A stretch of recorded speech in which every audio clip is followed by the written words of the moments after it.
Yes. Okay. Then we can begin in 5, 4, 3, 2, 1. Fragments of Silicon is now available in Classic, Cinnamon, Magenta, and New Tropical Breeze.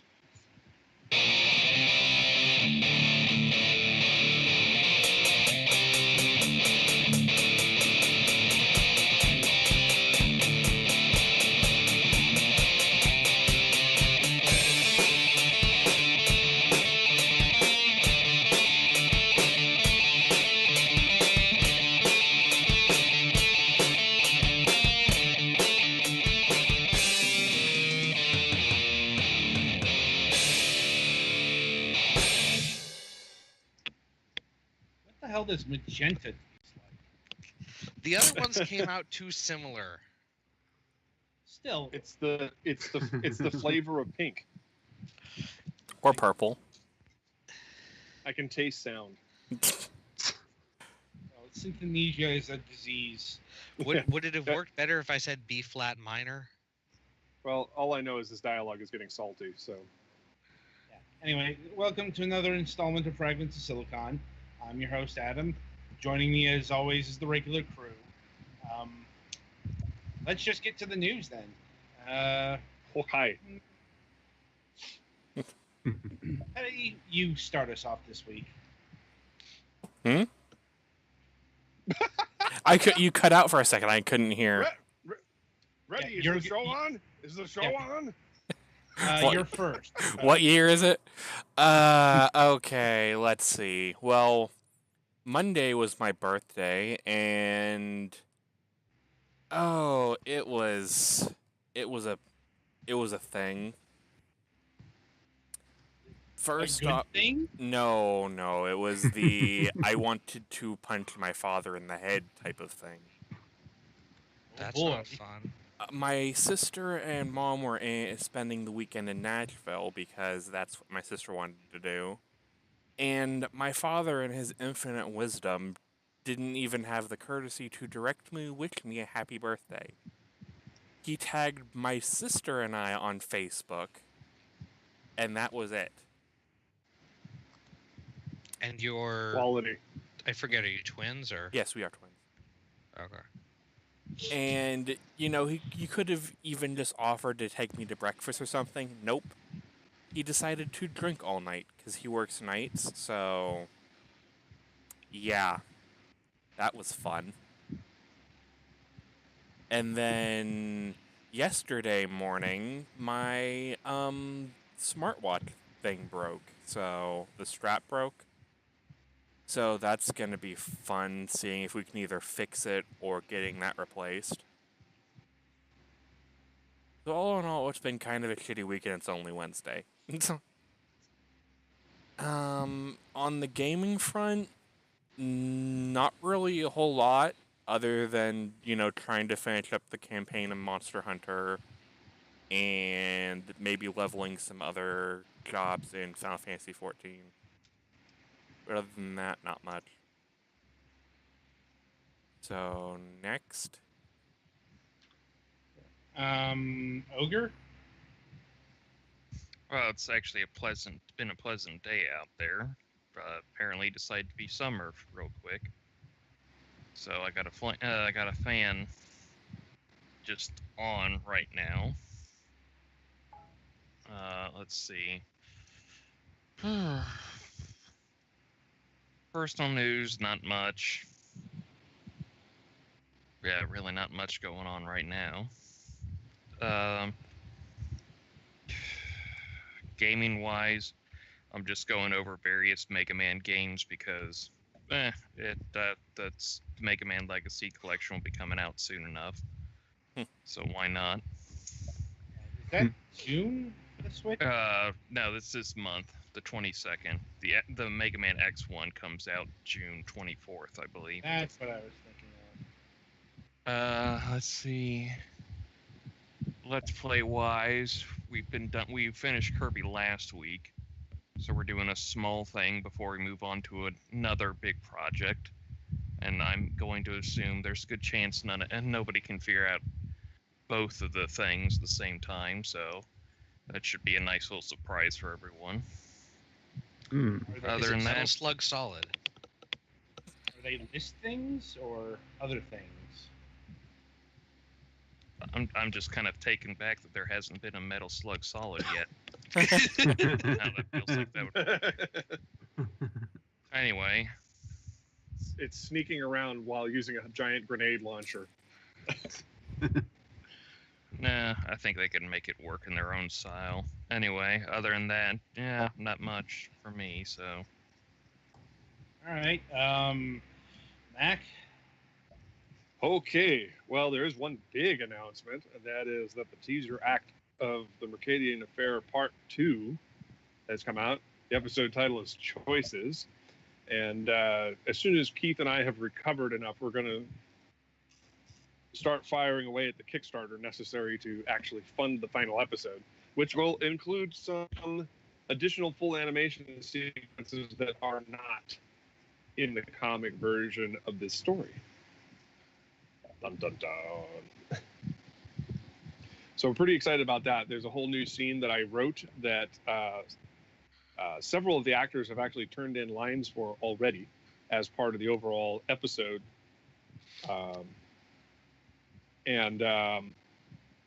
But like I said, they've never been seen before, or at least not in this form. I did recycle one small element from an old version of the storyline, but it's not. I don't think it's that noticeable because of the vast difference in presentation. So we're pretty excited about that. We need to raise between $3,000 and $5,000 to try to accomplish this because I do still have other actors to pay who have not turned in their lines yet, as well as be able to borrow a significant amount of artistic time from both Nathan Bonner and from Keith, and our current series penciler, Oshigan, who works with me tirelessly on a large number of projects. So be on the lookout for that. We'll be talking about that in the coming weeks. Other than that, not really playing much in games. I'm on Nutaku, and anybody who knows what that means knows that I won't be talking about that further on this podcast. At least not unless we have a Nutaku night. It's kind of So probably fitting with tonight. well, it could be, but I don't. It's one of those not really going to talk about it unless somebody else brings it up. Deals. I am going to finally break out my Wii U again and play Xenoblade Chronicles X, and in anticipation of someday being able to afford a Switch so I can play Xenoblade Chronicles 2. I actually I don't think you'll bought really this get game. much out of X towards 2, but It's not about what's towards 2. It's about playing a similar style of game to tide me over while I'm broke. I mean, I thought X wasn't similar to the other Chronicles games like at all. The gameplay mechanics are somewhat similar. It's just the music is different, the acting is different, the storyline is different, the locale is completely different. But aesthetic other is than very that, it's pretty much the same. Yeah, the aesthetic is different. There's giant robots, but other than that, it's exactly the same. I think what they were attempting to do was recapture the lost feel of Xenogears, only minus the interminable story elements. that and You the know not your having game a is- second disc. Right? Yeah. Your cutscenes are too long when you have a save point inside your cutscene. Xenosaga. Kitty, I really don't like how you're looking at the back of my computer. So yeah, well, I mean, Xenosaga wasn't that bad. I mean, it had one or two of those moments. I mean, if you're talking about Xenosaga 2, then it's just like that game was just front to back intolerable. Yeah. But That was the one where they There's tried just- suddenly a ridiculously realistic art style. Yep. you know what? It wasn't just that, and it wasn't hyper realistic either. I mean, the characters no longer blinked. They didn't have eyelids. They didn't have mouth flaps. They just stared vacantly into your soul, like you were going to be like you were going to be wished into the cornfield or something. Yeah. That game, I watched Jamie play it, and I just, it's like, I don't like to joke about this kind of thing, but I wanted to kill myself while watching her play it. I wasn't even playing. That's how bad it is. I don't think I could watch a proper Let's Play of that game because of the charging that you have to do before you attack. I suppose you could attack at base power, but you'll be there for about a month of Sundays. Mm-hmm. You know? So, I mean, it's just, And then Xenosaga 3 was just a hot mess. Served on a sloppy plate. It's a fun game, and, you know, it has a mildly satisfying end to the trilogy, but you can tell it was definitely let's take 4 games and slam them into one scenario. And then, remember that whole thing about the 3 other games? Yeah, just pretend those didn't exist. Or weren't going to exist. Because they don't. Yep. So, yep, that's what I'll be doing. I haven't even unsealed. I bought it. I pre-ordered the game, and I don't even have the box unsealed. That's how. More personal than problems with the game itself. I know. I mean, I never even got past the opening cutscene of Bayonetta 2, and I made such a stink about getting that. I did manage to clear the first level of Shantae Half Genie Hero, though. And that's it for me. All right, Golix. It was very warm today. It was in the upper half of the 80s, and I prefer that kind of weather to wait until late June or July, you know. But I'm just one of those weirdos who prefers cool weather. I've been holding down the fort since my parents are away. They were going to a wedding, but my aunt and uncle had a week at a Marriott thing, so they're down there for the whole week. So I took Monday off work, and I'm taking tomorrow off because there's a good amount of stuff that needs to be done around the house with no one else around to do it, and also the cat is starved from attention because my dad has been retired and this is the first time they've been away since he retired, and he's been kind of spoiling her rotten for attention, so she's been all over and not super happy about that. On the other hand, that does mean I've been able to use the TV more, so I've been actually playing a decent amount of Splatoon 2 in preparation for the Teenage Mutant Ninja Turtles Splatfest tournament that they're doing, where there are going to be 3 Splatfests in 3 weeks. Which is the best Ninja Turtle. So I'll be on Team Leonardo and then Team Donatello, and then we'll see who wins.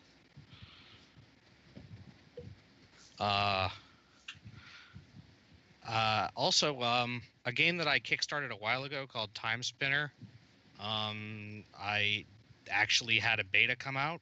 It had been very slowly progressing, and I tried that out, and it seems to be pretty good. And the other day, I backed on Kickstarter The Good Life, which is that new sweary game. So that'll be interesting. That actually got fun. Yeah, it just got funded earlier today, I think. Mm-hmm. Right now they're at, in American dollars, which the Kickstarter is in yen, they're at 646,000 something out of 619,000 something. So we'll see if they make that Nintendo Switch version. Might be nice, but it doesn't look like they're going to hit any dramatic stretch goals since they only have 2 days left. But I know. We'll see. And yeah, I'm haven't had time to sit down to it yet, but I am looking forward to playing the games for this week. Particularly Venture Kid, because it looks Mega Man-ish, and I've played an hour. It's the most Mega Man game I've played since Clash Force. That's not really that, and that's not a bad thing. No, I'm not. I'm just saying, yeah. It's a Mega Man clone through and through. Yep. Anyway, that's about all I got. Okay. Well, Twilight, your go. Okay. All right. Well, the weather's been nice here for the past few days, but it's got my allergies acting up. I've got a slightly sore throat and runny nose right now. And I've been taking allergy pills for that, and they're working right now, so I can speak clearly. Um. Well, thankfully, they finally got the road I've been working on that they finished up blacktopped, and it's been making traveling to work and coming back home easier. Now, now they need to work on 2 other spots because a neighbor lost a tire to one of those spots recently. The road's been tore up badly. That's no fun. Yeah. Let's see now. In terms of gaming news, we've taken a small break from the RP. Me and my friends have been doing recently due to scheduling conflicts. And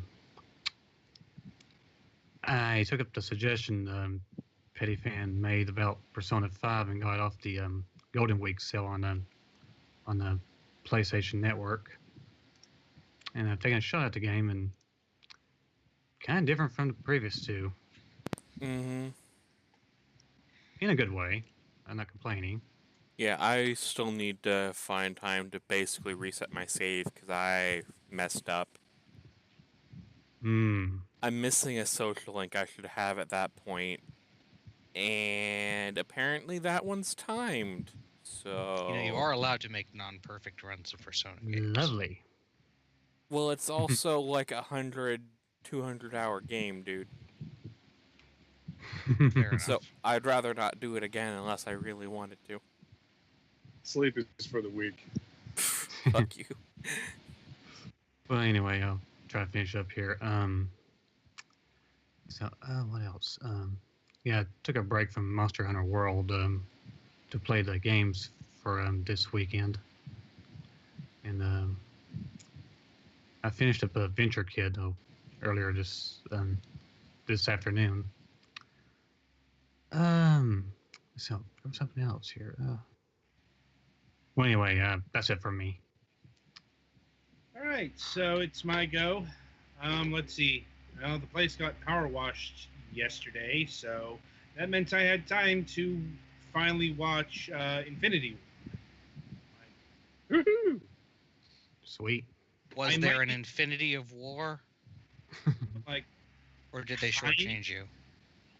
like No, that's God of Infinity War. kind of the sense that Doctor Strange had time powers and could see a lot of paths, Fair enough. but Hmm. that I have some comments about that, but they won't be said on air. like I'm not sure how many people here have actually seen Infinity. I plan on seeing it this Saturday. I'll probably see I it saw it sometime Sunday. in the next 3 years. I have stuff and things to say about this movie, but I've been refraining out of deference to my so-called friends. It's like, we're not. This crew is not exactly the most avid moviegoer population in existence. Well, and to be blunt with that, I'm not talking about you guys, but I am also expressing deference towards you as well. You are not my so-called friends. You are my allegedly actual friends. Allegedly, fuck you. Well, I mean, the way you guys, the way we all talk in the chat and then don't actually respond to each other directly. It's just like post this meme, put that video, say something about Mueller, say something negative about Trump. I think say that's how something about my millennials cats. communicate. No response whatsoever, and then just respond. Then there's an unrelated meme. Then Ogre says something, halfway funny, followed by something actually funny, and then Petty Fan and Gollix are doing their thing. And so I'm looking at the chat, and I'm just like, didn't miss a goddamn thing, and yet I missed everything. Mac, it could just be you're getting old. You know what? I am just yelling in a cloud now, aren't I? something off my lawn. At any rate, Yeah. yeah, the power washing went well. Everything's clean now. Like things are looking, things have color that they didn't have before. Like Now this is like power washing the outside, right? yes, the outside area. How do you power wash the inside of a? I was gonna ask. Carefully, with a lot of property damage, even though. Probably you'd remove most stuff first. Oh, it's like, oh darn! I don't think you're supposed to get plunger wet. It's like, yeah, I'm like, that sounds like the loss of a security deposit.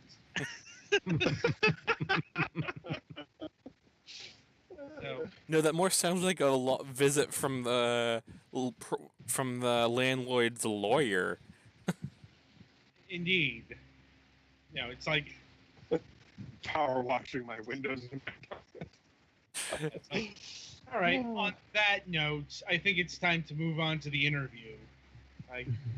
And joining us this week is our good friend John Pickett from Mangagamer. Hello, it's good to be back. Indeed.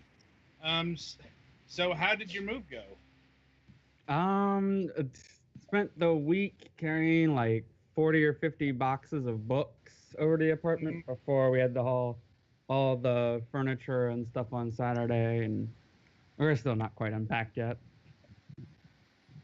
This is why I don't lament moving to digital for a lot of things. Like they've never had to like I still have a large DVD collection, and it's a pain in the ass to move around. But anyway, So yeah, this is kind of an episode of follow-ups, as well. Our main focuses are on two games that we've talked about, starting with Supipara Chapter 2. Yes. Yes. So the first one came out about 2 years ago at this point. It came out 2016. And yeah, so kind of hard to figure out where I want to start. Like, I suppose for the uninitiated, what is the Supipara series? Since they might not necessarily have been around 2 years ago. Yeah. So the Supipara series is a game series that was developed by Minori, the same company that has developed F, the Fairy Tale of the Two, and Eden, the Last Tale of the Two on the Planet. Both of those are pretty popular among fans. Eden has sold a huge amount of copies on Steam. And so Supipara carries on Minori's tradition of a very cinematic style of storytelling within the visual novel medium. And at first glance, it seems to be this slice of life story about these people in high school and there's a bit of magic going on in the background. And each chapter is meant to be a standalone chapter, but over the course of the 5 chapters that were planned for the game, the things that are sort of off or that aren't right, and the issues and the drama behind the series starts to build between each and every chapter. So, for example, in chapter 1, the focus is on Yukinari returning to his hometown. He has memory issues that are not quite explained in that chapter. And the focus of that chapter is his interactions with his cousin, the school's beauty pageant, and he's introduced to the character Alice, who claims to be a witch. And So is the kind of connecting tissue between all the chapters? yes, Alice is definitely one of the sort of key figures that is that links between each of the different chapters. So, with chapter 2, the main protagonist Yukinara, it starts essentially at the same point that the first chapter did, with Yukinari returning home. However, this time in this chapter, he has a sister that wasn't there before in the first chapter. This is a character that did not exist in chapter 1. You might notice that this is not normally how family members work. Yeah.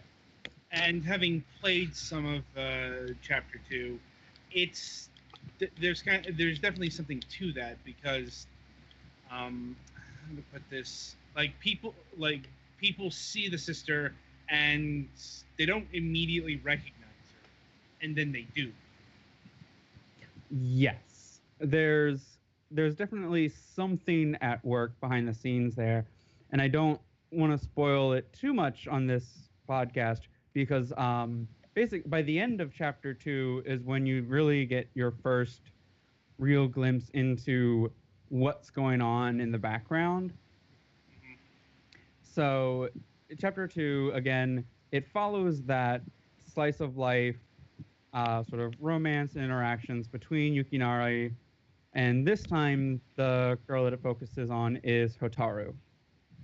And for those who may or may not have been paying attention during chapter 1, each of the heroines in Supipara is drawing on some sort of fairy tale. With Sakura, it's drawing on Cinderella, and with Hotaru, there's a lot of references and allusions and drawing upon Snow White.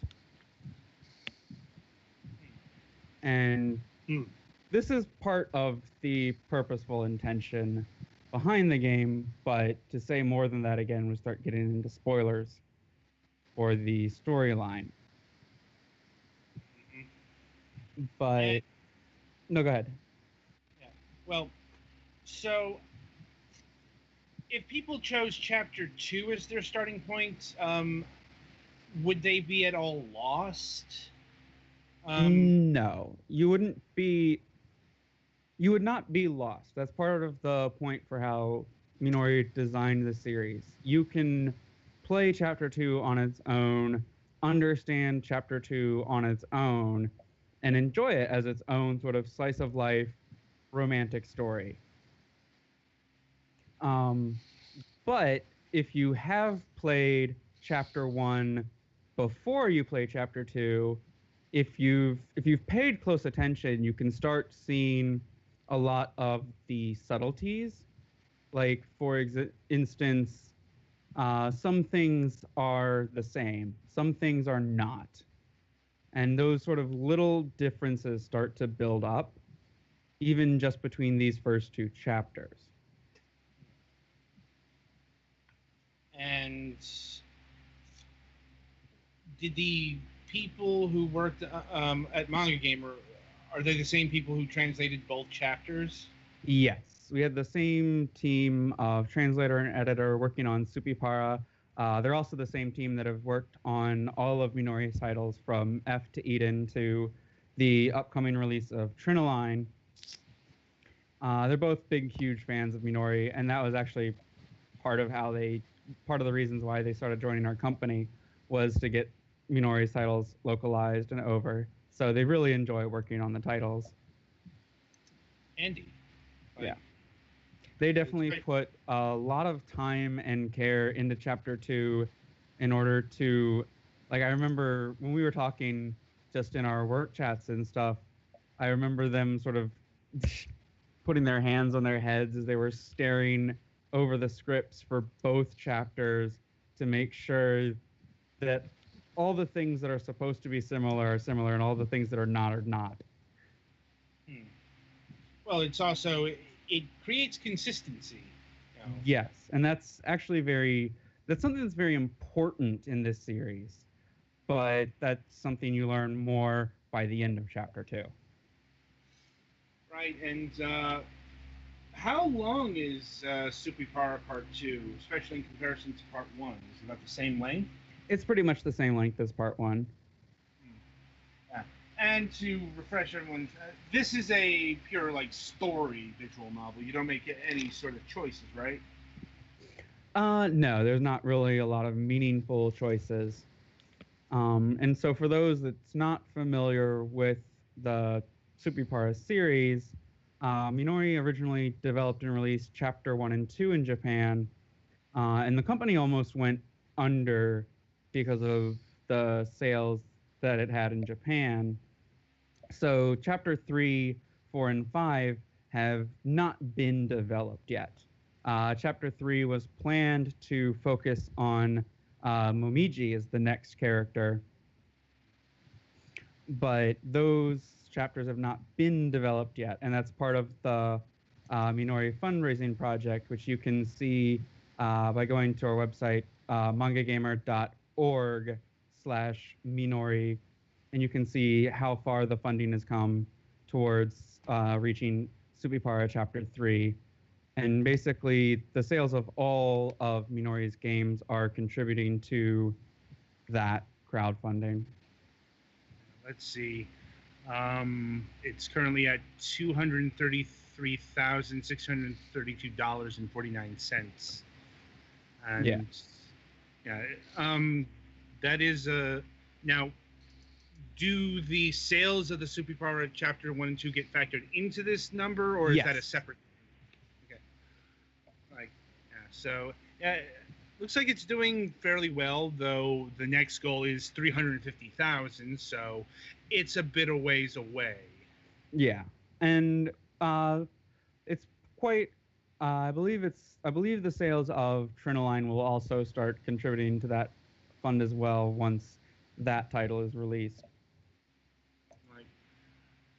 So, when and if it hits that goal, how will Chapter 3 be handled? Will you, Mangagamer, be involved in the production of that?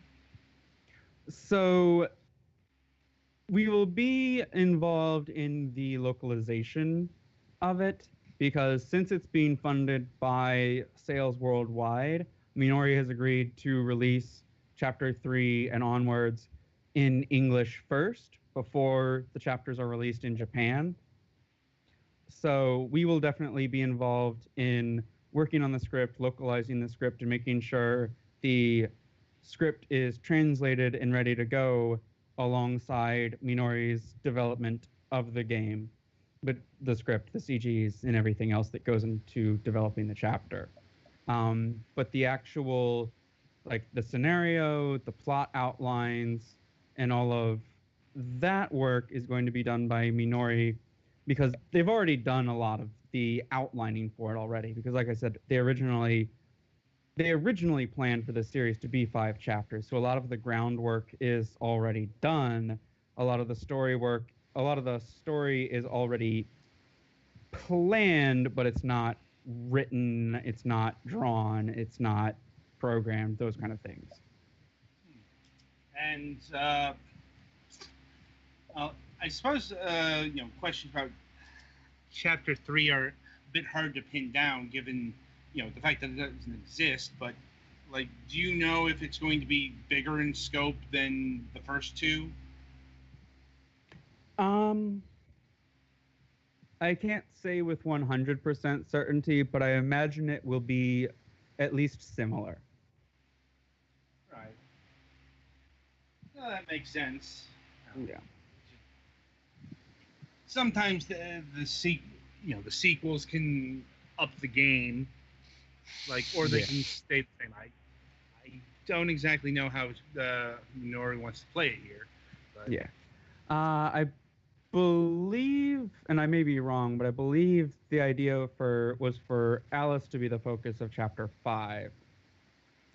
Which again, because she's she is very much the keystone corner character to the series as a whole. Switching a bit, is every chapter supposed to have the same protagonist? Yes, the protagonist, Yukinari, is the same throughout each chapter. So he's another one of the linchpin characters, as much of a contradiction as that can be. Yeah.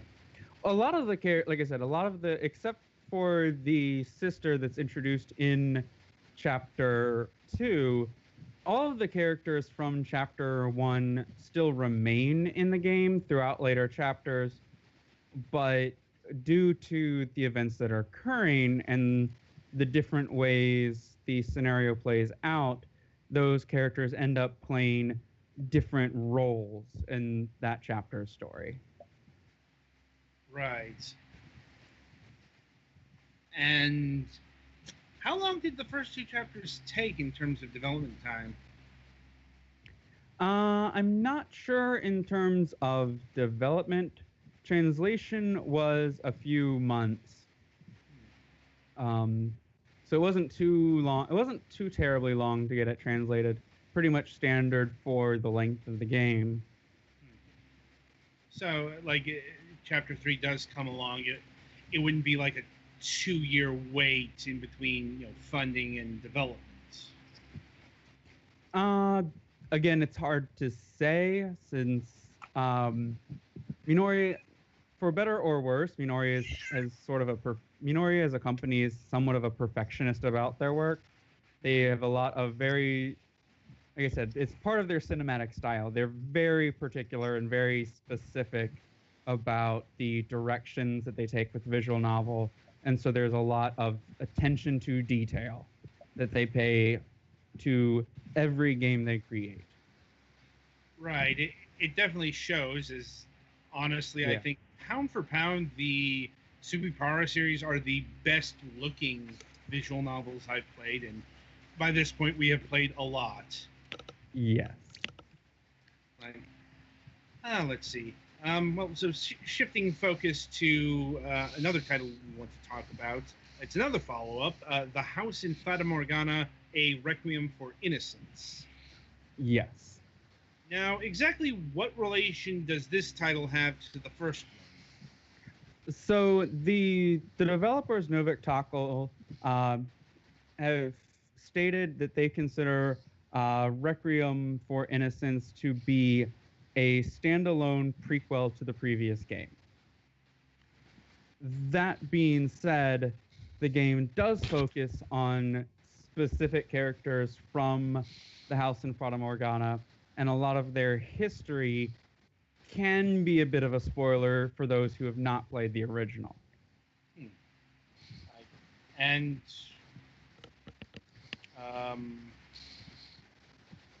how similar in terms of like structure and writing is A Requiem for Innocence to the first one?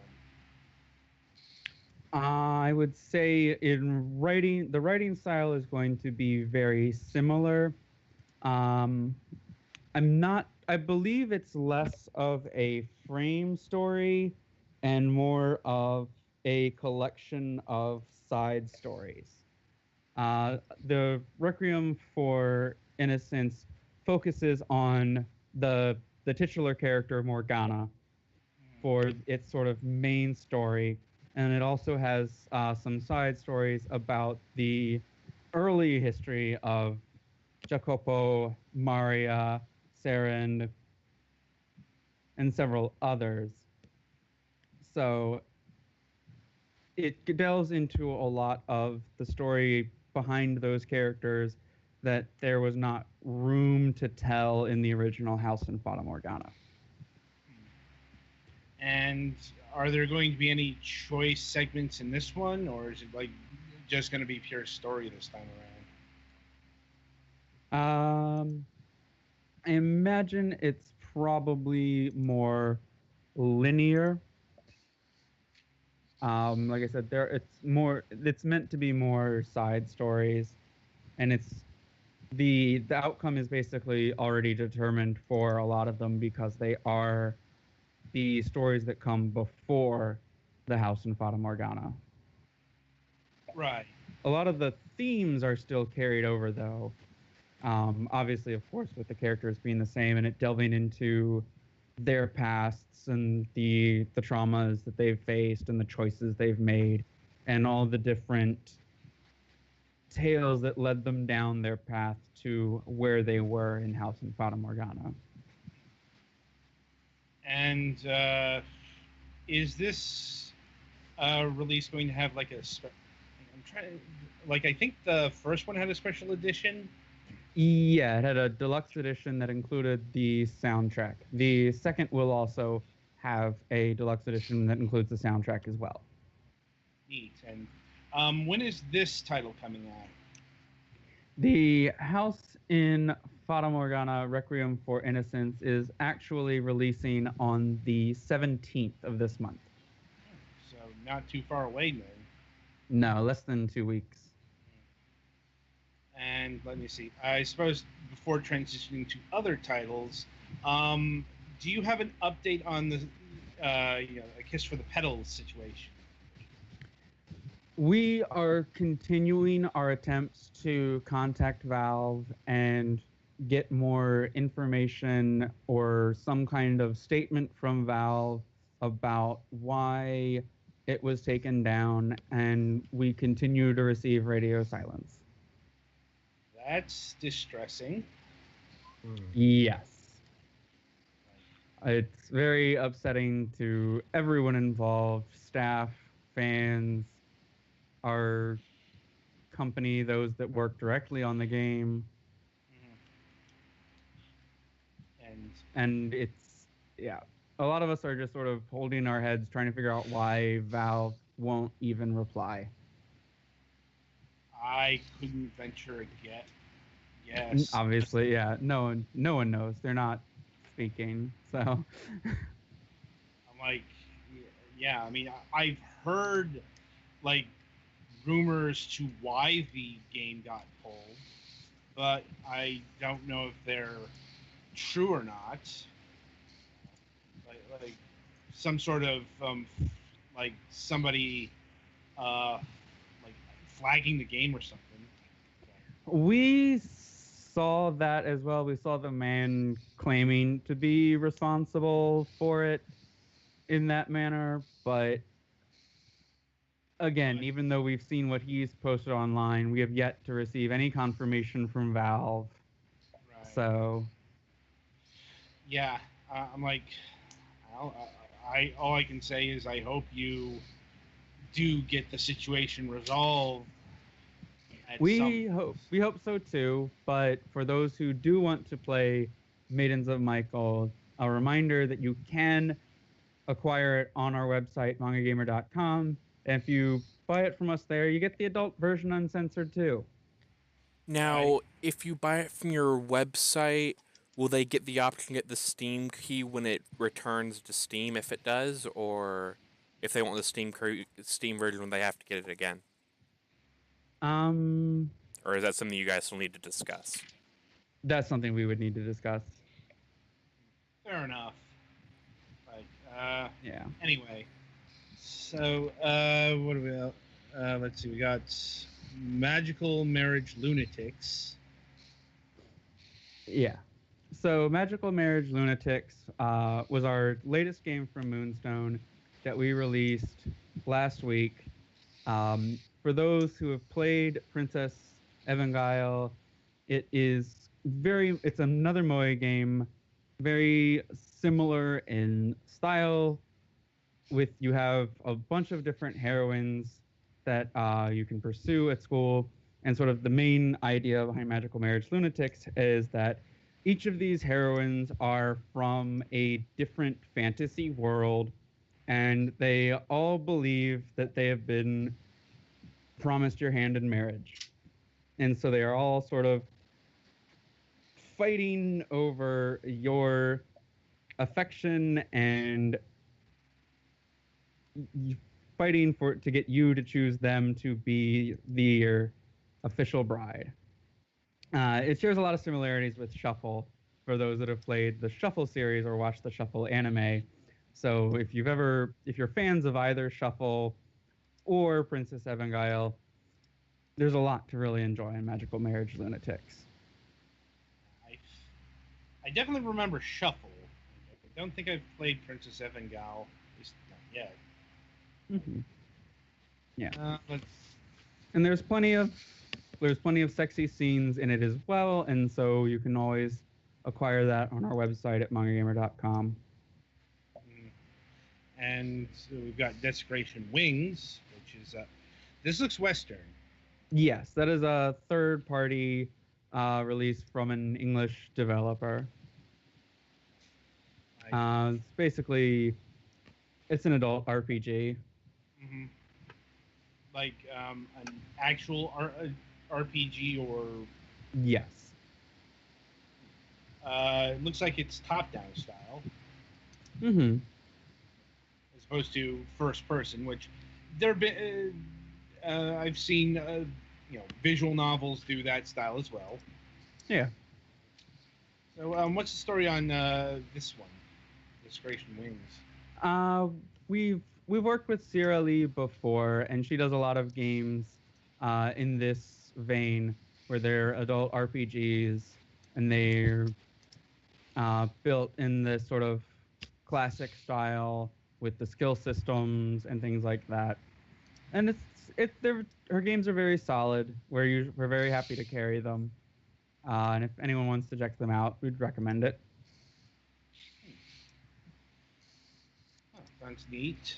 Now, are Desecration of Wings and Magical Marriage Lunatics, are they Mangagamer only, or are they on Steam as well?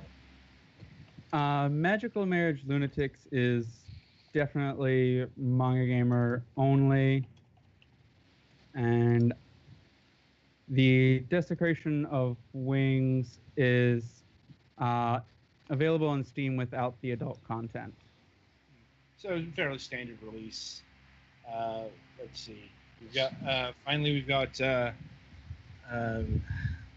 one I'm not sure if I'm going to be pronouncing it right. Kuroinu, Chapter Yes. 3. Yes, this is the final chapter of Kuro Inu. We announced that for pre-orders last week, and it's going to be releasing at the end of the month on May 31st. This is, for those not familiar with Kuro Inu, it's from the developers Liquid, which are known for their hardcore adult titles. And Kuro Inu follows basically a mercenary named Volt, who decides to betray the kingdom's hiring and conquer all the kingdoms himself instead of fighting in their wars for them. He establishes his own country where, by law, women are all subservient to men, and the focus of the game is on Volt and the allies that helped him win the war, basically conquering and breaking those who resisted him. And do you have the previous titles in this series? Or Yes. first? We have Chapter 1 and Chapter 2. They're all available on Mangagamer as well. Good. So you can catch up if you want to. Mm-hmm. And let me see. I suppose, how is the project you're working on progressing? It's getting close. I'm on the final main route of the game.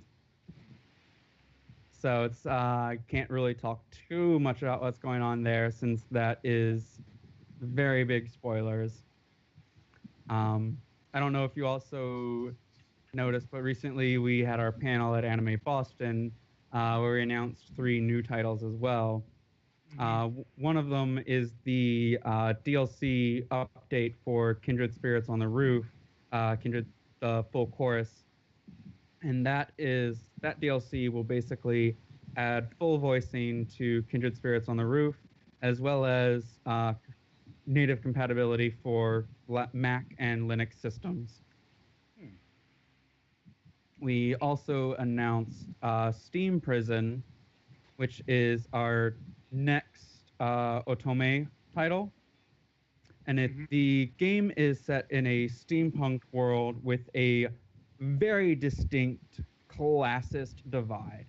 The main heroine, who's the protagonist, comes from what's known as the Heights, which is basically this utopian city built up high, far above the rest of the ground and the earth beneath them. And most of the people growing up in the heights are basically raised to believe that the world beneath is destitute and has been essentially destroyed by wars and famine and natural disasters. And of course, that's not entirely true. The depths, as they're called, is home to a thriving steampunk community of people oppressed by those in the heights. Hmm. And the main heroine's role is basically sort of a police officer. The game starts when she is sent to perform her duties for the heights down in the depths.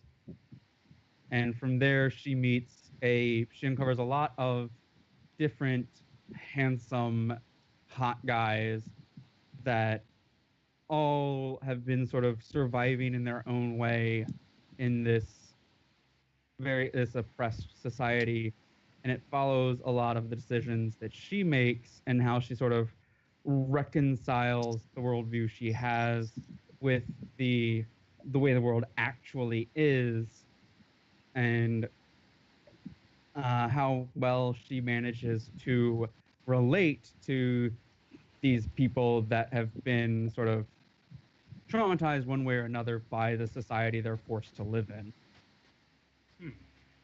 Sounds interesting. It's very interesting. Our translators are super excited and happy to work on it, and they're really looking forward to being able to release it. There's a lot of work and effort and polish that they're putting into it. So we'll be really excited to release this for our Otome fans and our female audience, and the men and our male fans that also like Otome games too.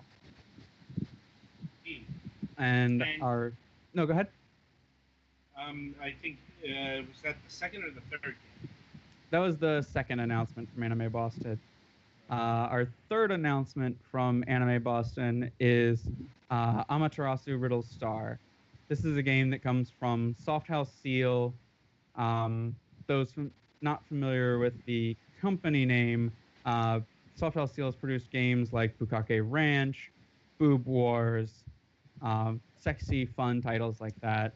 And this specific one is from their Seal Qualia brand, which focuses a bit more on story, plot, and ultimately Amaterasu Riddle Star is more of a moe game similar to Princess Evangile or Magical Marriage Lunatics, but it's more adult than those two titles. There's a lot more sex scenes with the different heroines, and there's a bit of a fantasy element playing around in the game. And as you play through the game, you sort of part of the game is investigating why that's happening and what's going on with that, and that is revealed as you play through the game. And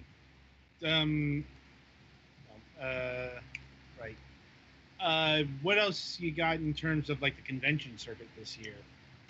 We will be attending Anime Central on the 18th of this month, and we have several new announcements planned for then as well. Our next big convention is going to be Anime Expo in July. And then we have Otakon in August and Anime New York in November. Sounds like it's going to be a busy summer. Mm-hmm. It's convention season. Indeed. All right, so I think that'll about do it for this round. As usual, I'd like to invite you back to the show, say June 27th. Let me check. That should be, yeah, okay. That's a week before we have to worry about Anime Expo, so that should be good. Yeah, that's about what I thought. I mean, we could also do June 13th, but that's E3 week. June 27th will work. That's a week before I have to deal with Anime Expo. Yeah. All right. So, before I end this, I'll see if any of my colleagues have any other questions of their own. I'm good. Well, I'm good. I'm looking at your Steam page here, and I didn't see it on your main website, but you've got it coming soon for winter of a game called Dizzy Hearts. Yes. Sound familiar? Yeah, we are working. I'm fascinated by this. Go ahead. I'm sorry. Yeah, we're working. So we've been working with Lupe Soft for a while. They're an English developer, and part of their focus has throughout their games has been on. They focus a bit on gender and the stories that can be told around that. Their first release that they put out with us, the Menagerie, focuses on these basically these different girls of different species that are kept in what's called the Menagerie, which is basically this opulent, I would say whorehouse, but they don't really have a choice in the matter, where they sexually serve the nobles and the opulent wealth that run this desert city. And the Menagerie is actually set in the same world as Dizzy Hearts, even though the stories are vastly different. The Menagerie takes place on the light side of the planet, and Dizzy Hearts takes place on the dark side of the planet. Yeah, I was reading about that. That looks kind of interesting. The other thing that fascinates me is I'm looking through these character slides, and I noticed that the voice actors is a veritable who's who of my friends list from the VA community. Yes, they recently did a Kickstarter to fund the voice acting, and they managed to get quite the cast full of professional like anime dub voice actresses and such to voice the different characters. The tale of Dizzy Hearts is very interesting, and it focuses on one of the princesses in the Elven Kingdom of the dark side of the planet. And so what's interesting is it delves very much into the elven society of that world. And this is a society where, as a race, there are no males. Every elf is female with the exception of the Fiore, which are hermaphroditic. And because of this, the Fiore are sort of seen as nobility or royalty because they are literally the progenitors of the race. And Right. it is very much expected for every Fiore to have a huge harem in order to sustain the populace.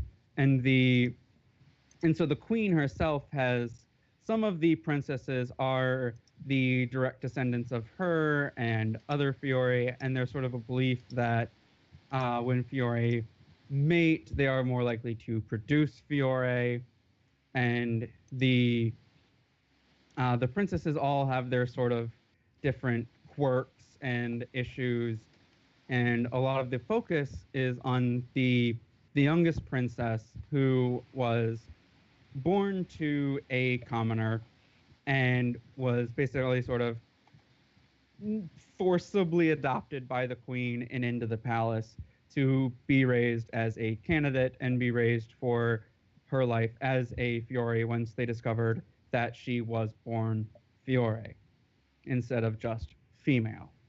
And so there's a lot of issues there that the princess has with her quote unquote family for literally taking her away from her home, combined with the responsibilities of royalty that they are forcing upon her, and her own lack of desire to really have this giant harem that they keep trying to push her and force her to have.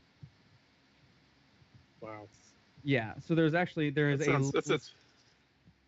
a lot of depth to the game, and it's the story is told from the perspective of one of the human women from the light side who has traveled to this nation and this kingdom as part of her culture's journey, their sort of coming of age journey, where their part of their coming of age rite is that they set out to uncover some sort of new knowledge, new technology, new skill, something new that they can bring back to their people to advance their own culture.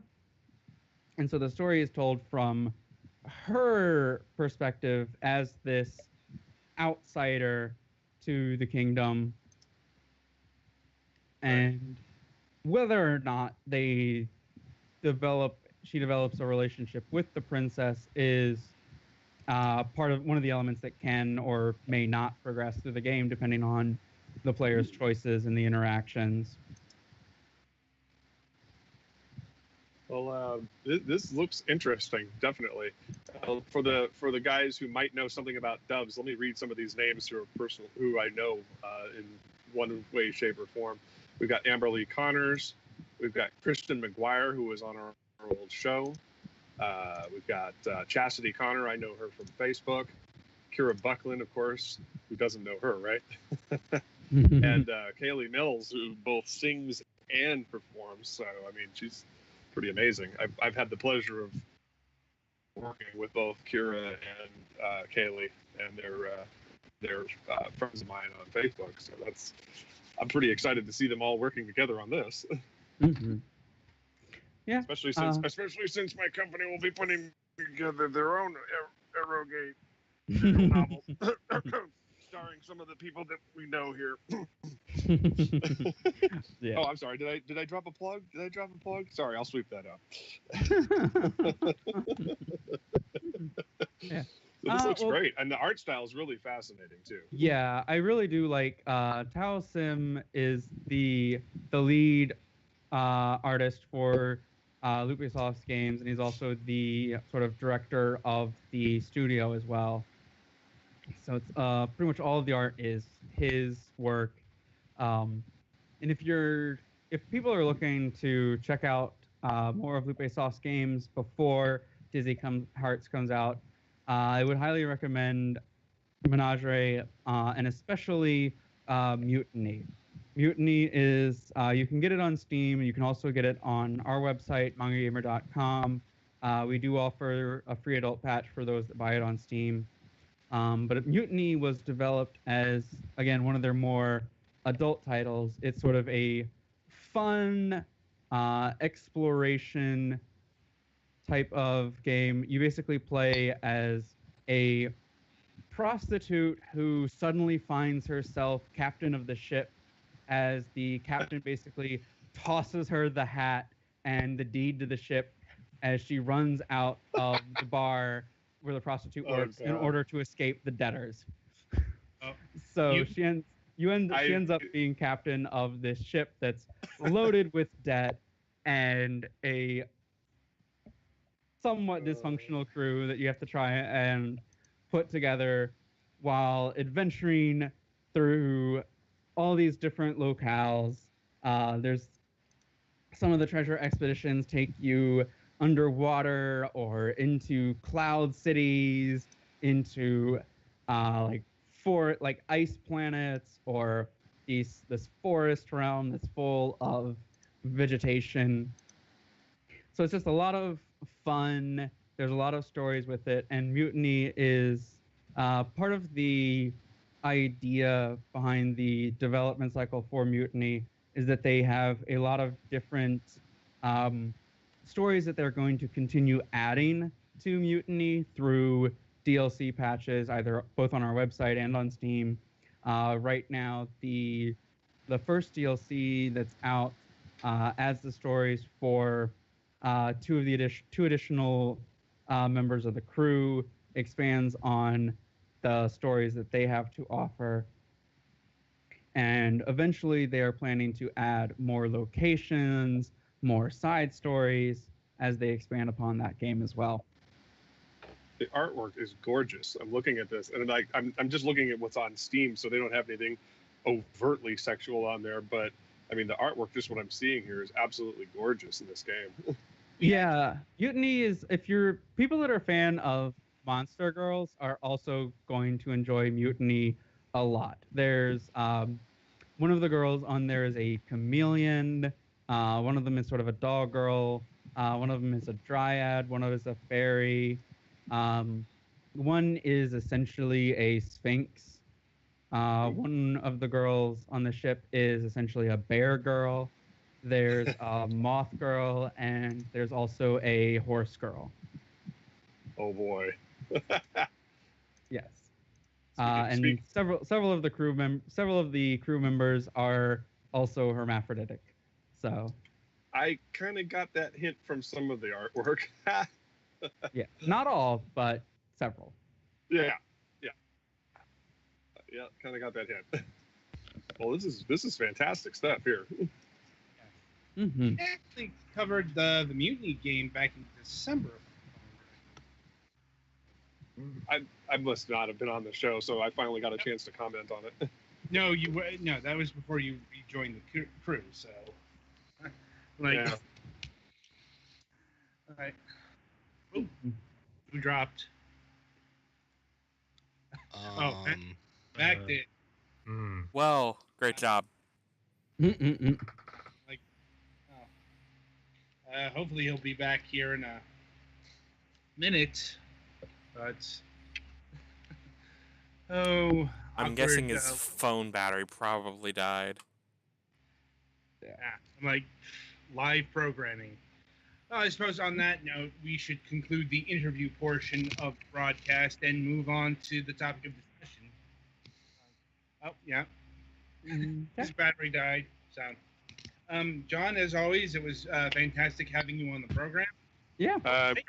Sorry, I don't know what the last word I said was, but I said I was talking about the puzzles in the games. Yeah. Yeah, the puzzles in Mutiny are a lot of fun. You don't normally expect, full-on challenge puzzles in a visual novel, so that's a nice treat, I was saying. It was unexpected when we played the thing back in December. Commenting on it. Anyway, you should probably wrap the interview portion up, giving your battery life there. Oh yeah, well I've switched over to the headset on my computer, but yeah. Okay. Anyway, once again, John, it was fantastic to have you on the program again, and we'll see you in late June. Yeah. Thanks for having me out again. Anyone listening, you can find all the games that we talked about here on our website at mangagamer.com. We also have a big selection of other titles, both adult and non, on our website. If you check us out within the next few days, you might even be able to see a sale that we have planning to start soon. And we should have another original English game being released later this month as well. All right, then. All right, Petty Fan, play us to the next segment.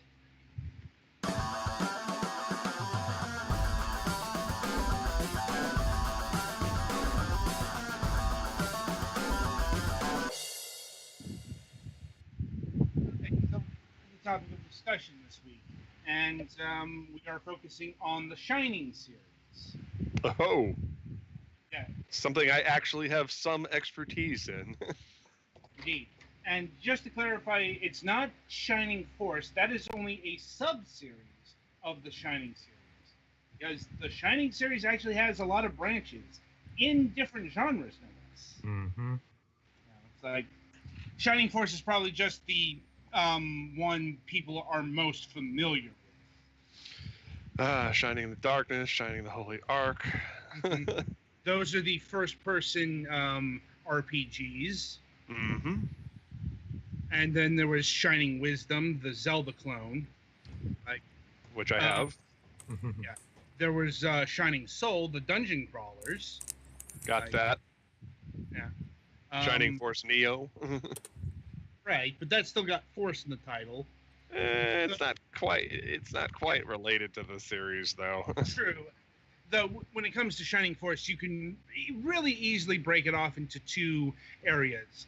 you've got the Camelot years, and then you got everything else. Yeah. I'll be honest, I really have no basis with the everything else, the PlayStation Shining Force Exas of the world, because I heard they were A, terrible, and B, they didn't have Camelot working on them, so I didn't care. Yeah. I've got a few. I've got Shining Soul and Shining Wisdom and Shining in Darkness. Right. So Shining the Holy Ark. Can't sell it because my disc is broken. Thanks, Dad, for confiscating my Dreamcast, my Saturn. Mm. He put it in the attic, and the disc was still in the player. So it cracked the disc. It still plays, but that's not the point. I know. I'm like, yeah.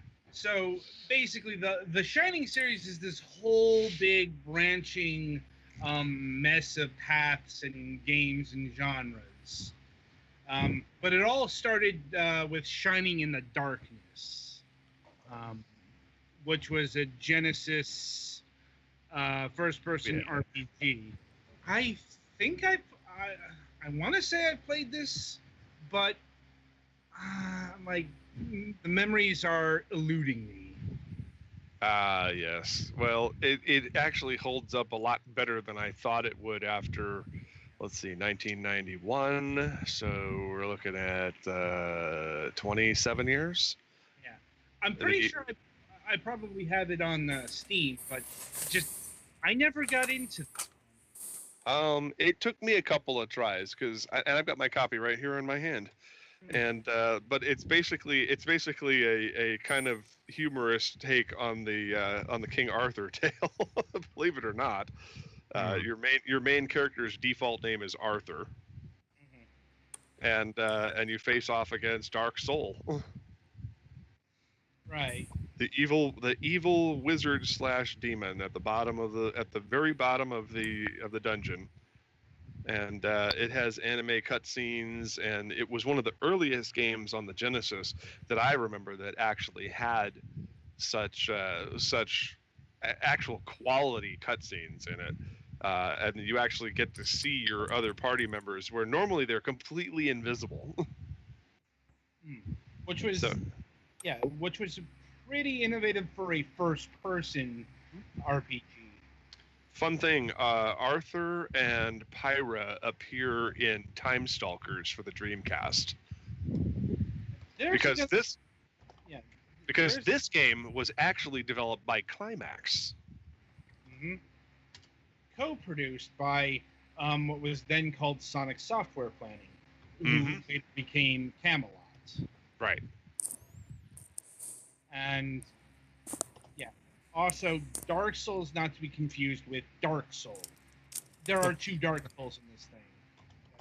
Shining Force had Dark Soul in Shining in the Darkness has a space. Dark Soul in Shining Force does not. So that's how you distinguish them, apparently. And that being said, I believe, at least in the Camelot era, all of the various Shining games have connections to them. Right. At least that's what I'm remembering. It's just some of the connections were pretty oblique. First of all, because we didn't see all of the games. But we got this. Yeah, there was 3 Game Gear games. The only one we got was Shining Force 2, The Sword of Haja, which was the middle game in Shining Force CD. So you got 1 and 3 as part of Shining Force CD, which I've still never beat that. My God, that game is fucking hard. Never owned Shining Force CD. Wanted to, but I could never find. It was an expensive acquisition, but I managed to get a hold of a new copy of it, and I don't regret that, and I still own it to this day.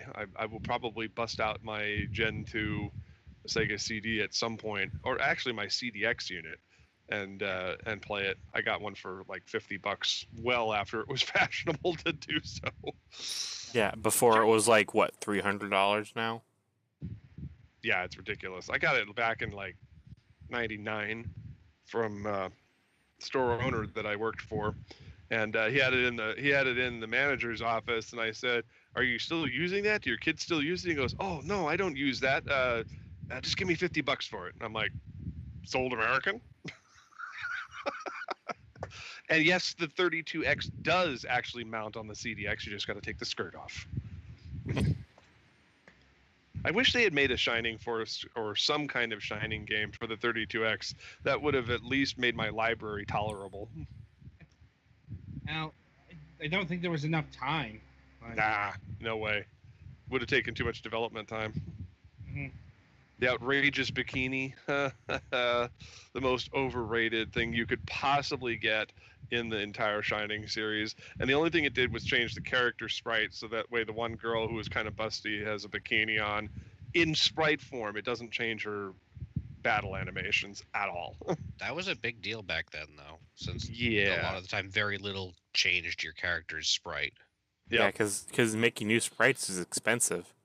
Oh, it was considered scandalous. There was parent groups who were very upset about the fact that you could go on a lengthy side quest and bust through a wall and find this thing. And it was so obtuse how you got it too. I don't remember all the details, but it was ridiculous. That's all I remember. Yeah. Force CD was like basically a remake of the game, right? Right. Yeah, it was the 3 Game Gear games all rolled into one package. So the only way that US players could play 1 and 3 was on the CD. Yeah, and shock upon shocks, Shining Force CD wasn't exactly the most available game in the world in its own right. Well, it was released, if I'm not mistaken, it was released near the end of the sort of apex of the Sega CD era Right. in 93. Which, So I mean, yeah. But this is kind of a pattern with Shining Force. Looking at you, Shining Force 3. oh god, I still haven't obtained an English version of that, but I do have the Japanese version of part 1 and 2. Right. I mean, we'll get to the mess that is Shining Force 3 in a bit, but I suppose, Yep. you know, like the uninitiated, the parts you are probably most familiar with are Force 1 and 2. And these are the SRPGs of the bunch. Mm-hmm. You know, in fact, Shining Force 2 is the game that introduced me to the genre, because not a lot of games were doing strategy role-playing games back in the 16-bit era.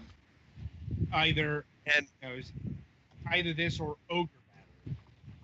Yeah, and that was the first one I actually owned. I had played Shining in the Darkness at my buddy's house because he had a Genesis long before I did.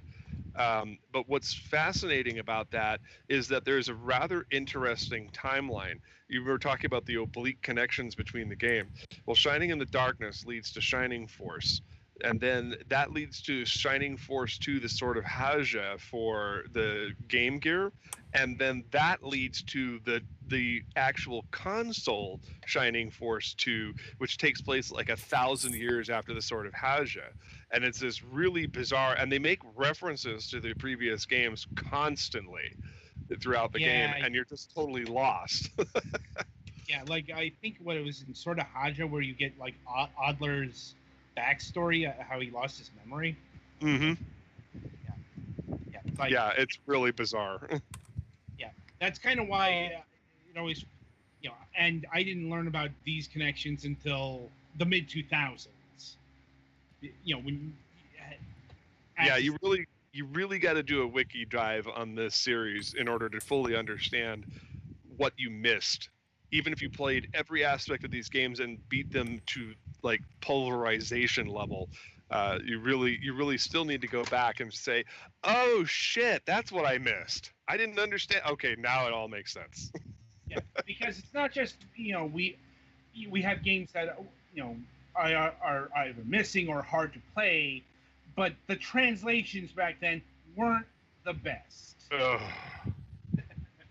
Yeah. Indeed. I gotta say though that the music in Shining in the Darkness still haunts me to this day. You're in the town and it just has that cloying happy da da da da da da da da, and I'm just like, fuck, I gotta go back to that place. You know, you're in the castle and it's dun dun dun dun dun dun dun dun dun dun dun dun, and then you're in the dungeon and it's like it's like, dude, do I need the fucking guys from Monty Python here with their coconuts to, to really complete the atmosphere of this game? And yet it was actually amazing because the Genesis had such shit music because of that fucking Yamaha chip in that system, that this was actually tolerable in spite of how repetitive it was.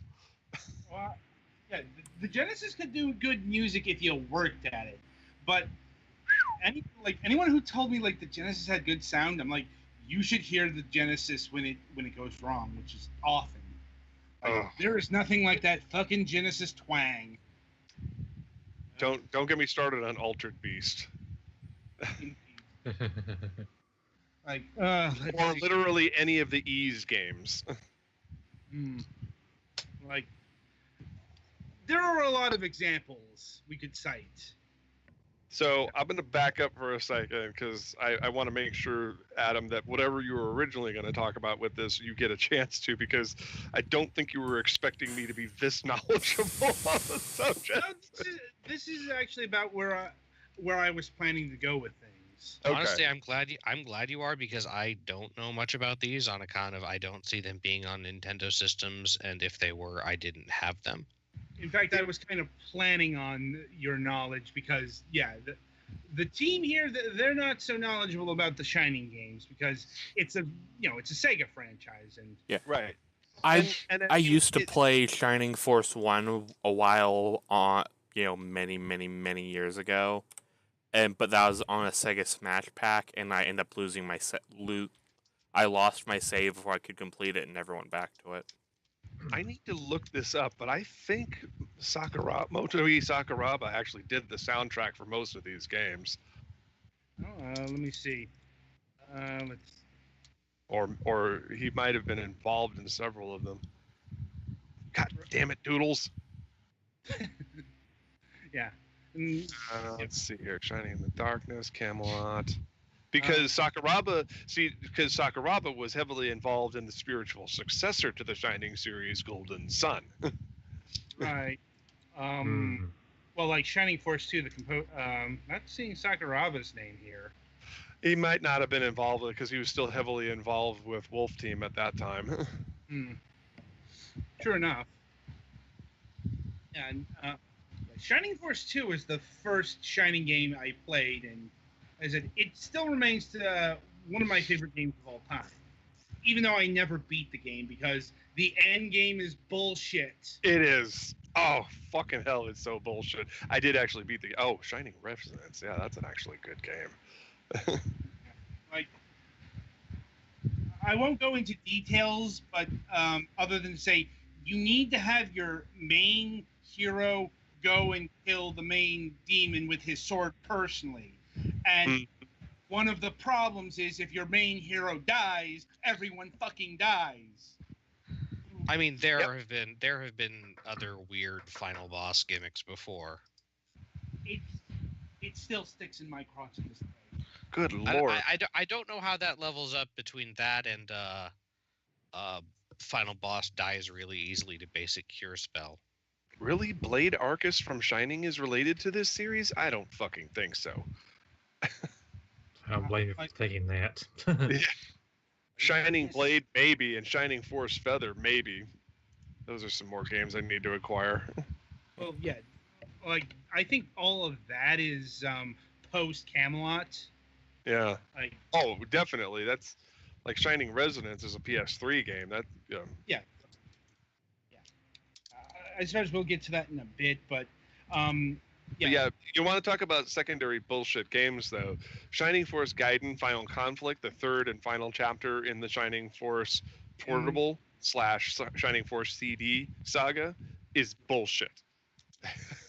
There's no even progression throughout the game. If you just fight monsters and go through the story and don't repeat scenarios over and over again to level grind, you're fucked.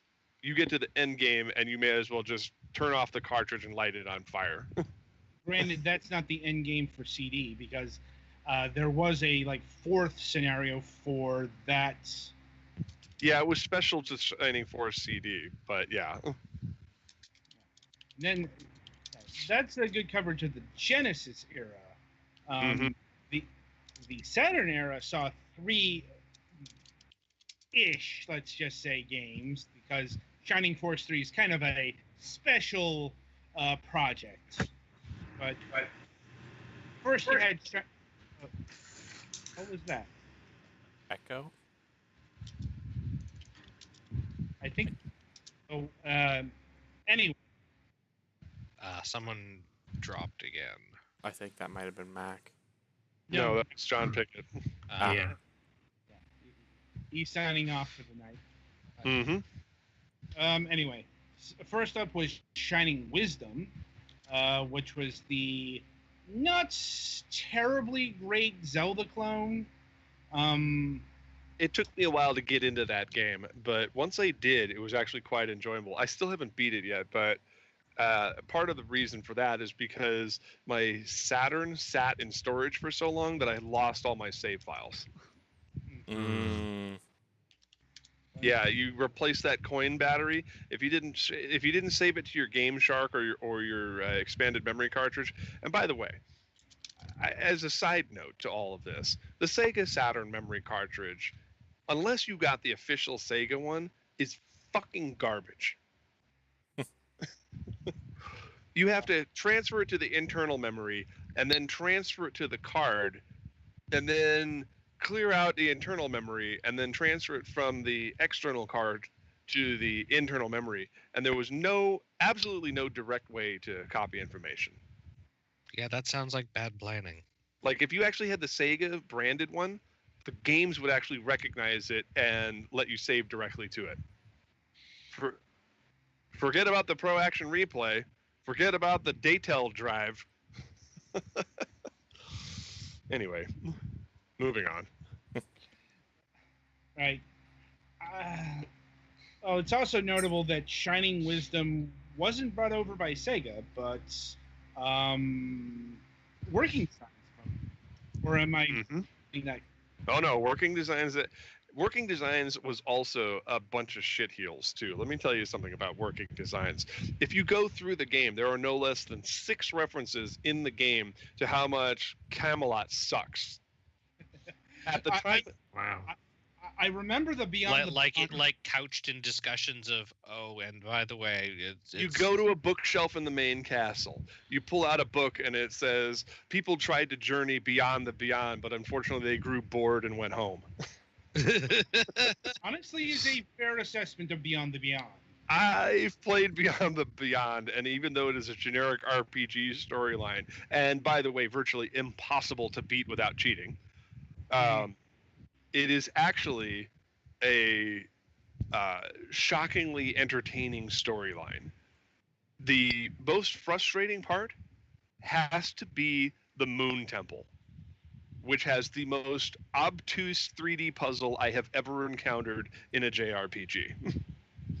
Because it's all about being able to decipher the gradients in the sandstone and figure out what fucking level you're actually on. Oh, like you can't tell what depth you were at except by context clues? Yeah, you're like running around and you're like, how the fuck do I get down there and flip that motherfucking, oh, there it is. It took me 4 days. 4 days to get through that goddamn dungeon on the first try because in 1996 I did not have a player's guide or the internet.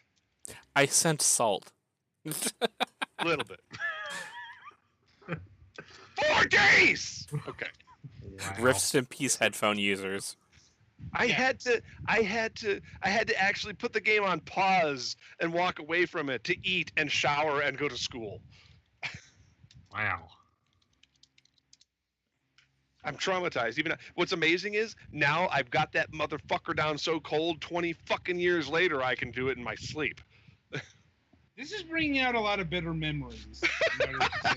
PTSD, PTSD. It is literally It is the only point in the fucking game where you need to get an item to switch between day and night because there's no day and night cycle in this game. This is actually making me want to try out the game.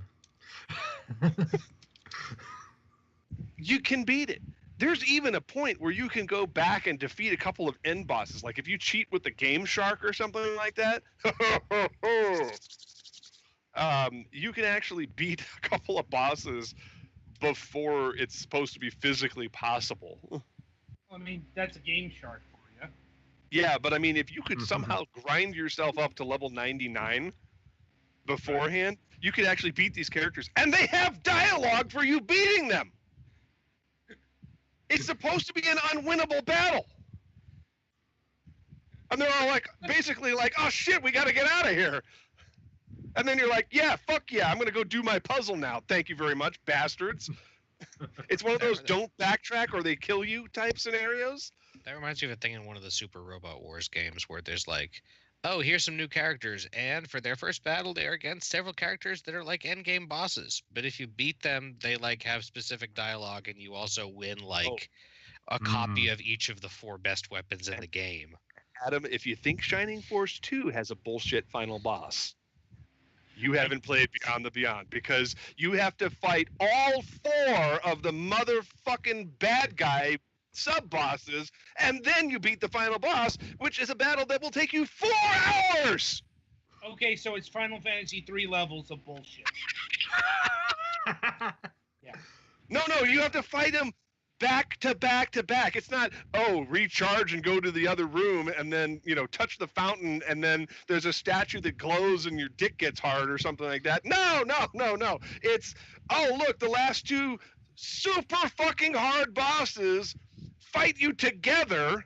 You get after going through like a 90 level dungeon where there's no opportunity to go back to the surface or find a shop to buy shit.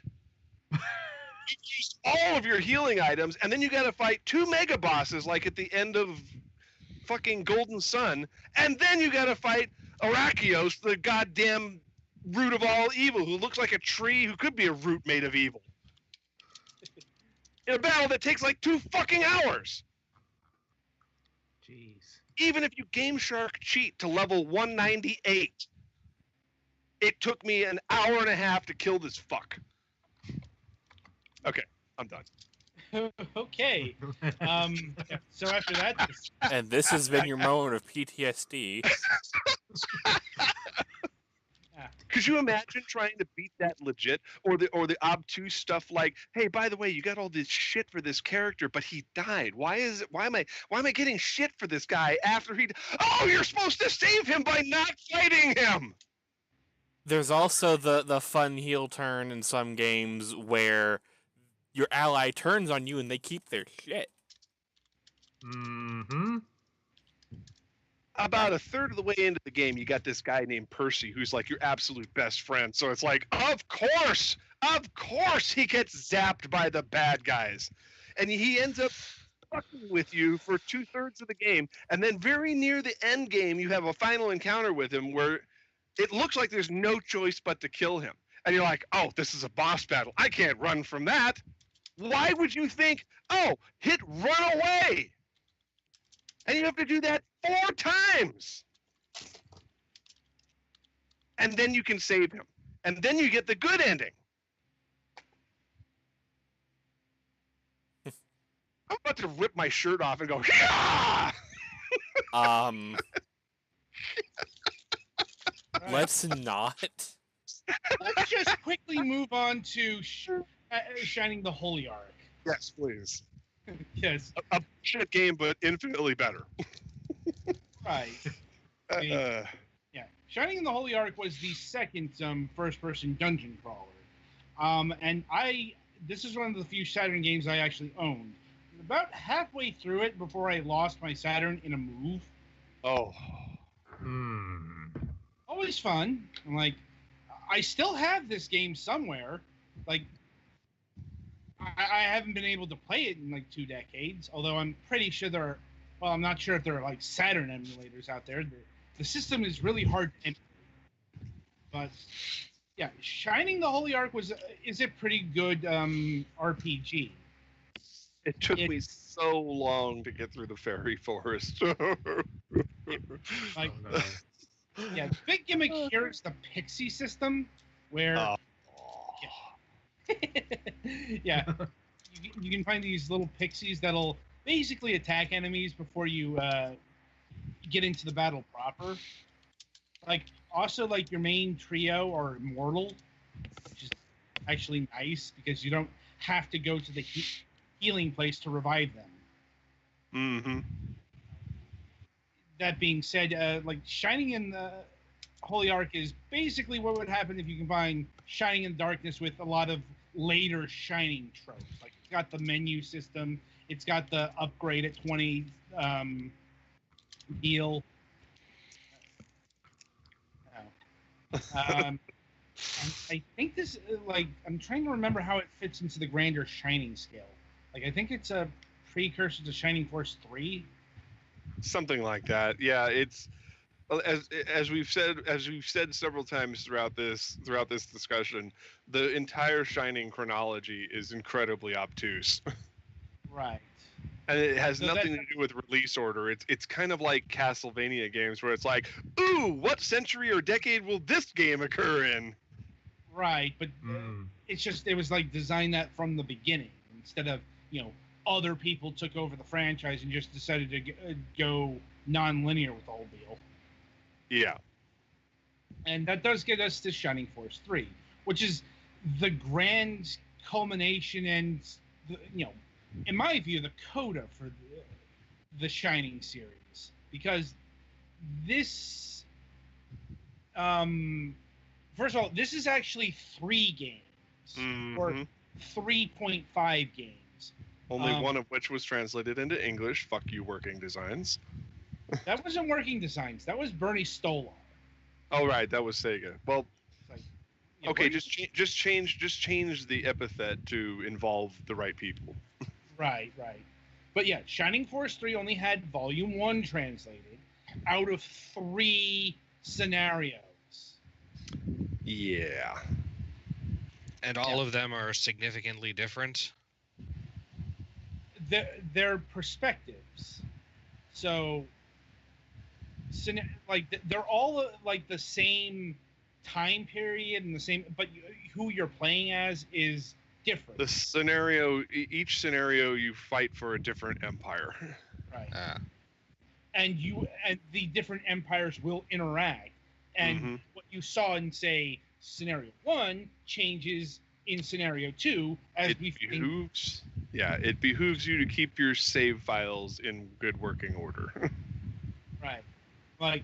And there was also a special premium disc if you selected all 3 volumes. Mm-hmm. Wait, like you could send away with a proof of purchase from each No. of them? It was called Shining Force 3 Premium, and it had all 3 games bundled together with a 4th mini scenario. So good luck getting that. Yeah, you can get the Japanese version of it, and I have seen there is a site called Cool ROMs that if you can figure out the obtuse instructions on how to apply the patches, the Saturn and the Sega CD were extraordinarily hackable.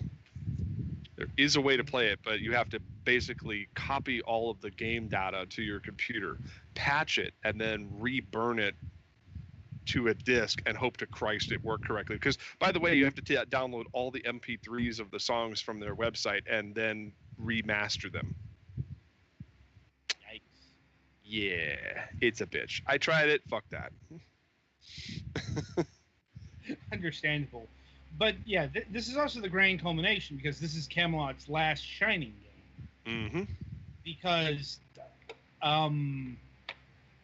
I'm not exactly sure what happened, but yeah, Sega and Camelot had a lot of contention on the development of Shining Force 3. To the point where Camelot has not worked with Sega since this game. Now, this is the point where they walked off and started working with Nintendo. We'll build our own So- company with blackjack and hookers. Well, that's kind of what they did. That's kind of what they did with Golden Sun, didn't they? Yeah, except the blackjack is more like bridge, and the hookers are more like a bunch of cloistered ministers. Indeed. Yeah, but there were other Shining games afterwards. It's just, like I said, I never bothered with like Shining Tears or Shining Force Neo. It's like, Yeah, I've got a bunch of these games and I have yet to play them. This was one of those things where I've got all these PlayStation 2 games and I was like, "Oh, Jamie, we're totally gonna play these," and she's like, "Yeah, it's fucking rad, dude." And then we got through Mangagamer 2 and then we broke up. So thanks for that memory. the only post Camelot Shining game I played are the Shining Soul series, which is this weird retelling of the Shining Force lore. Like you'll see the bosses from previous Shining games in new contexts. Yeah, I've got a boxed copy of Shining Soul, but I haven't really. It's another one of those things on my infinitely long list of games I need to play that I haven't gotten around to. Yeah, and there is also the Shining Force remake. Right. It's like on the Game Boy Advance. Once again, never really played that one. And unfortunately, like most of these games are pretty inaccessible outside of Shining in the Darkness, Shining Force, and Shining Force 2. Them being Genesis games, of course, Sega has released them multiple times over many compilations, and like Petty Fan is playing like off the Genesis collection from Steam. Unfortunately, there is no re-release of Shining Force CD or Shining the Holy Ark, or God, somebody get Sega to do a proper release of Shining Force 3, please. Seriously. Well, I mean, they did finally get around to making Valkyria Chronicles 3. Well, and or they're going to, if I'm not mistaken. No, they've already made Valkyria Chronicles 3. They are making Valkyria Chronicles 4. Right, but what I'm saying is 3 never came to the States originally. And the version that we did get through the Virtual Console, if I'm not mistaken, is the special edition one that they released in Japan only. Because it came out at the zenith of the PSP. And let's face it, Valkyria Chronicles 2 only sold 92,000 copies in the States, so... Well, yeah, and it also went to the PSP, so... Right. So that's why I was like... It was an amazing game, though. I'll tell you that much. As opposed to, like, Shining Valkyria Chronicles 2, which I heard was not so hot. The game is actually pretty great. It just, again, by shrinking it down from console to portable, I tried using my hacked PlayStation 3 to upscale it to full size. Of course, I don't need to do that. I have the TV cable. There's no real reason to do that. I can play it like it's an actual console game. Because I have a 2000 series with the component cable, so it actually upscales for you, which is kind of cool. Yeah. Also worth noting is the Shining series is posed to return. That is to say, return to the West, because there have been a shitload of Shining games that have never been released over here. Right. Like Shining Feather and the like. We're getting Shining Residence Reframe, which was a PlayStation 3 game that never got localized. And Reframe is hitting every platform of note: Switch, PlayStation 4, Xbox One, and Microsoft Windows. So, looks like it's coming in July. So that's a thing to keep out for. But yeah, overall, I've enjoyed these Shining games that I've played. I just I just wish that there was an easier way to play some of them. So, until that happens, yeah, keep a Saturn or a Sega CD close by. Or even Genesis 3 or a Nomad, so you can play Shining in the Darkness. Although that one did come out on Virtual Console, didn't it? I believe so. Like, Yeah. Let me just look here. Shining in the Darkness. This is an extraordinarily, as a side note, while you're looking that up, this is an extraordinarily rare thing. The game cartridge and box art accurately reflects what the characters look like in game. That is rare.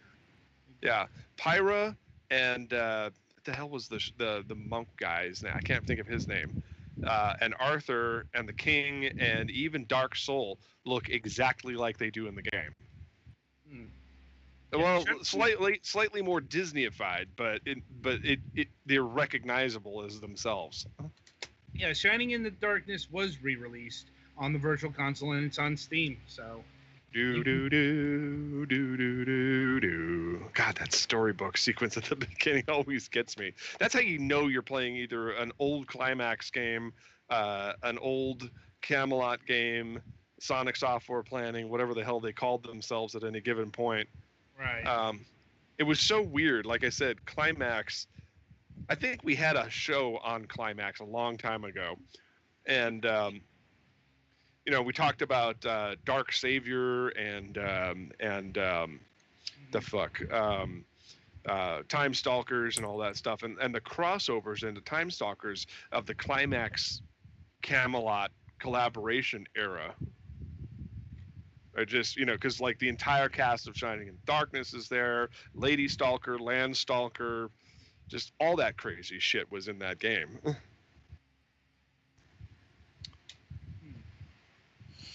Yep. Right. I gotta beat that game. Right. So that'll about do it for this installment of Fragments of Silicon. The week ahead. Let's see. Nothing is happening this Friday, if I'm recalling correctly. So Sunday we will be reviewing the game's Venture Kid, which is it's a Mega Man clone. Yep. I'll be upfront about it. Not gonna lie. And we'll be reviewing Supipara Chapter 2. Yeah, it's definitely a lot like the first game that has its good and bad points. But, it's like I've said Supipara is probably the best looking visual novel I've ever played. It's not the most compelling. More on that on Sunday. Anyway. So coming up next week, next week's interviews, we will be having Polish names. This is stuff I might mispronounce. Jacob Rytuko and Lukansk Kubiak. I have no idea if I got that right. Of Imogen Pro. They've developed a whole bunch of games, worked on a whole bunch of games. You've probably heard of some of them. Like they've worked on the Euro Truck Simulator franchise. Let's see. More recently, they released Splinteris. I think that's how you pronounce that. They worked on Dreamfall chapters. Whole bunch of stuff here. And we'll be talking about. I believe it's called My Memory of Us on Tuesday. Let's see. Coming up on Wednesday, we'll be having Dennis Vivaro of Aloft Studio. They are doing, let's see, Hazelnut Bastille, which is an interesting looking Zelda-like. Another one of these games that's cutting the cloth really close to The Legend of Zelda: A Link to the Past. I'll post this link here so people can see how close this is.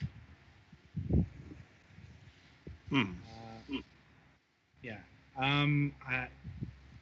it's coming for the various Windows PC platforms and the Nintendo Switch. So be sure to look for that next week. And until Sunday, I shall wish you good gaming. Roll.